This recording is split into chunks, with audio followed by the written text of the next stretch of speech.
I've been called a lot of things in my day. I've been called loud. I've been called gutsy.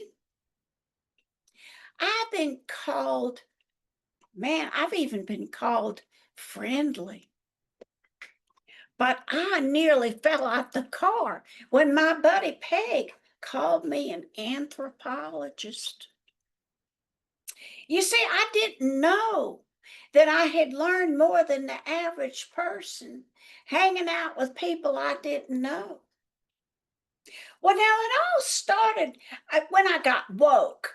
You see, I got woke November 14th, 1960. Back then, I saw this little black girl walk into my school. She was the first little girl to walk into that school, and I was one of them people screaming and hollering at her until I saw that she was just a little girl. And my heart broke. I felt like she and I was swimming in molasses, in a sea of hatred that was in that molasses. And that changed my life. I said to myself, this little voice told me, never again will I act like this. So I spent my whole life understanding people that weren't nothing like me. Well, now in 1996, there was an explosion at the Oklahoma City Federal Building, and everybody that was anybody was on TV, and they was saying, that was Muslim terrorists. You know how them people are. Well, it turned out they was completely wrong. It was this American dude, or whatever his heritage might have been, because there ain't no real Americans except the natives. They was wrong. And so I decided right then and there, I'm going to learn about Muslim people. So I went online, I found me a group, and I studied in Raleigh because I was there at the time with a bunch of different ones. I found some sects that was a bit off, sex, Sects, that was a bit off. Well, I got a job after studying with a couple little groups, and I went to South Carolina. And I thought when I got to South Carolina that I would learn from my people at the Unity Church, which I belong to. And I told them I was coming, and they ignored me 3 Sundays in a row. So I decided at that point in time that to spend my time studying Muslim people and Arabic might be a good way to go. I called up the University of South Carolina and I talked to a friend of mine, Abu Bakr Al Hamid, who was from Yemen. And he said, well, I'm on 2nd semester. I can't teach you, but you can go meet up with these Sufis and they can teach you Arabic. And I said, okay.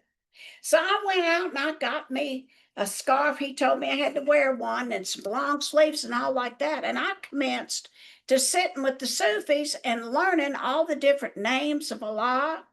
Al Haq was all truth, Al Wadud. It went on, and I learned these things. And I asked him how to pronounce these things.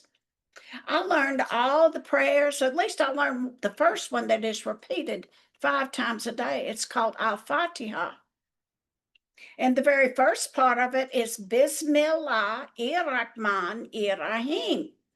And the way I learned that, I said, say that again. And I wrote down B-I-Z, biz, M-I-L-L, mil, A-H, Bismillah, in the name of God. And I wrote down the rest of it phonetically. And then I found out that it all meant in the name of God, most gracious, most merciful.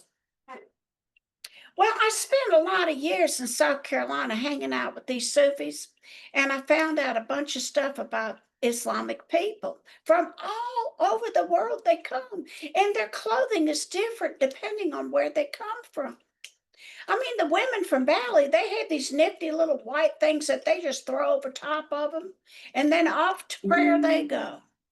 I learned that the women in Islam, in my opinion, are better at community than any other bunch I ever been around. See, I had a car accident one time when I was taking one of my Muslim buddies to Charleston to the immigration office. Somebody bashed into the back of my car. Well, now the women's leader, her name, well, I guess it doesn't matter. Well, she was Newshat. Newshat called somebody who called somebody. Next thing I know, a woman drove 30 miles to take me to the doctor. And in fact, Newshat arranged for that doctor to see me. Clear your calendar. We got a woman who's interested in us and she needs help. I hung out with them. We had parties every blasted weekend. I mean, the sisters came in with their jilbabs, which is a coat kind of covering, and underneath that they had all kind of fancy stuff. And we always start out with some wise old lady telling us Quranic verses, and then we would bust out dancing and eating food from different countries. We had a big time. The best time I ever had was when me and my American buddy Cecilia, we taught the sisters the electric slide. It was somebody's party for their daughter who was getting married. Well, now, Rueda was from Turkey. She came in with her coat on, and underneath that coat, let me tell you, she had on spaghetti straps with rhinestones and a top that went right like this. And, this was a wedding kind of party. And I'm going to tell you what, Rowena was blessed. This child had these melons underneath there. And when we was dancing and we would go down like this, Rowena's stuff would just go all over the place. And we had another sister who was super religious, wore black gloves and niqab covering her whole face. And she would sit there and she would say, Astaghfirullah, Astaghfirullah, which means, may God forgive me for my sins. And I went over there and I said, oh, come on, Nafis, look at Rowena. She's really having a big time. Well, long story short, I spent 6 years hanging out with these ladies and I learned all sorts of things.